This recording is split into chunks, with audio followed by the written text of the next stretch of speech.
My name is Cebulski, and I'm the talent scout for Marvel Comics. My job takes me around the world, from city to city and country to country, looking for the best and brightest artists the world has to offer. But when the sun goes down and that last portfolio is closed, I start a talent search of another kind. I start looking for the most interesting chefs and restaurants that each city has to offer.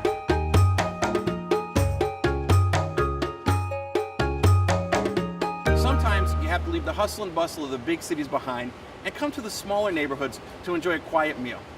We're here in the Shen Wan area, just east of central Hong Kong, in a small neighborhood to visit a family-run operation, Dim Sum Square. Super popular place, every piece of dim sum made to order. There's nothing pre-prepared and left to sit and steam here.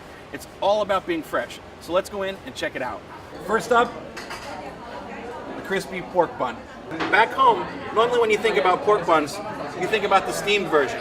However, here in Hong Kong, it's traditional to bake them. You get the exterior to a golden yellow, and then inside, the beautiful char siu. Who needs a croissant when you could get one of these for breakfast? When you eat hard cow, you're supposed to look for two things. One, the skin has to be really thin, almost translucent, so you can see. Two, the pink perfection of the shrimp inside. As you can see, here at Dim Sum Square, we've got both. So, let's give this one a go. My God, it melts in your mouth. The layer of thin skin just fades away, leaving prawn perfection. This is modern dim sum at its best. Chung Fun Duck Yi, which is actually a spring roll wrapped in a rice roll. This is something I've never seen, and probably you've never seen, at any other dim sum joints. So let's give it a go.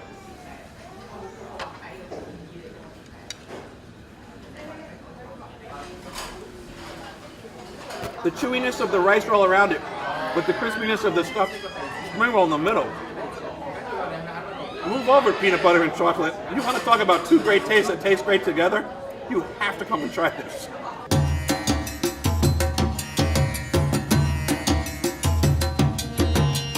Just happened to bump into my friend Chef Chris Cosentino here at the lovely Intercontinental Hotel, and he agreed to join me for breakfast. So thanks for coming down, Chris. Thanks for having me, Steve. So we're here at Yan To Hien, which is in the basement of the Intercontinental Hotel. Yan To Hien actually has 2 Michelin stars, and today Chef Yufei Lau has prepared for us an amazing course set up. So should we just bust in and get into it? Oh yeah, I'm ready. What we've got here is Chef Lau's specialty. Now these are the Yan To Hien superior dumplings.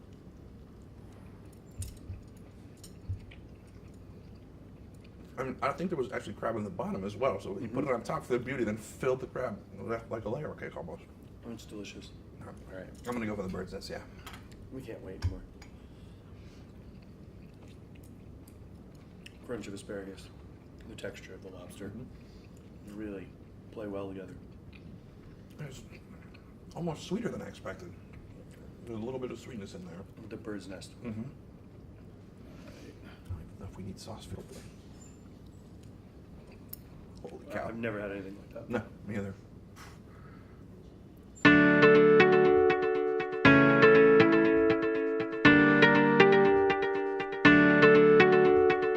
When it comes to dim sum, a lot of focus is always placed on the savory side of the dishes. The har cow, the shou mai, the pork buns, which we have here. However, for those of you with a sweet tooth, this is where the focus of this shoot is going to go. So here we go. First up, egg tarts. The egg tart traditionally came in from the Portuguese settlers through Macau. But when it got here to Hong Kong, they added a little bit more egg, hence it's a little more yellow. The egg is mixed with milk, poured into the cup, and baked quickly. Nice crispy outside, and a real ooey gooey center. And baked perfectly. Firm, moist, doesn't run. Oh, it just melts in your mouth. Next up, something you might not expect to see on a dim sum menu at many restaurants. Walnut cookies. Now, here in Asia, walnuts are very common, but they're also known as one of the region's better brain foods. It's believed that eating walnuts can give you better mental prowess. Oh wow. Sweet, sugary, buttery. Everything you want in a cookie. Look at this, so crisp. It just falls apart. And this last dish, looking at it, You might think you know what it is. I did too. This is called matcha. And yes, I know what it looks like. But this is something that's been around for generations. So, a certain Snap, Crackle, and Pop have nothing on this. Wow, not what I expected at all. Again, my senses tell me it's something that it's not. So I expected a very sweet pop in my mouth. However, the sweetness is a little more subdued. There's almost a savory hint to it. I think it's the fermented wheat flour. It's really coming through, giving it a little bit of a funkiness too. It's so nice. And again, walnuts, brain food in it here. I got a double dose today.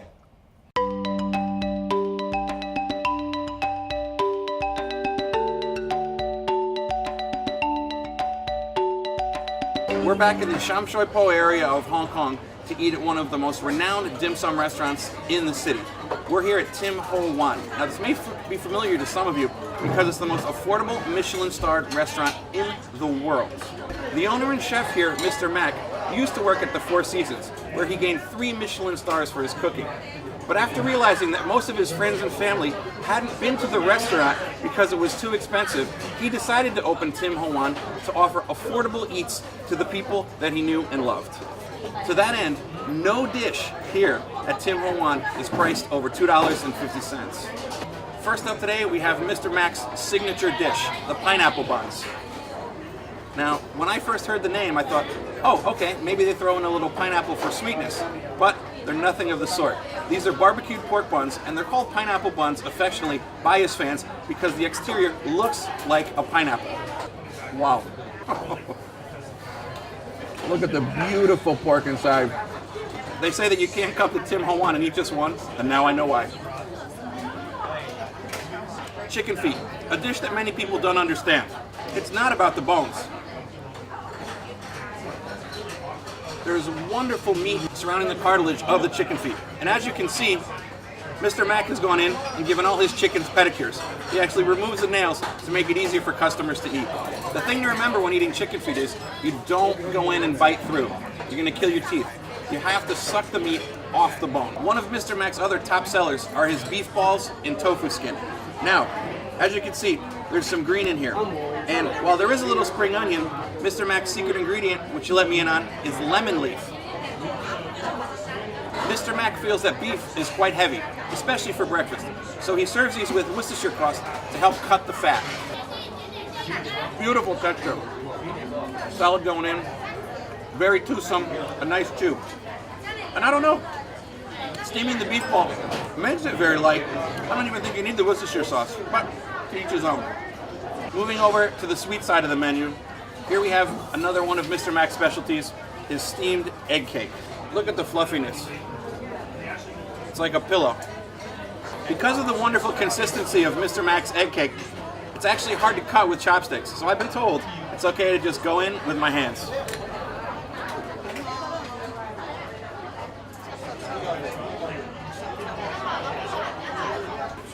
Sweet, but not too sugary.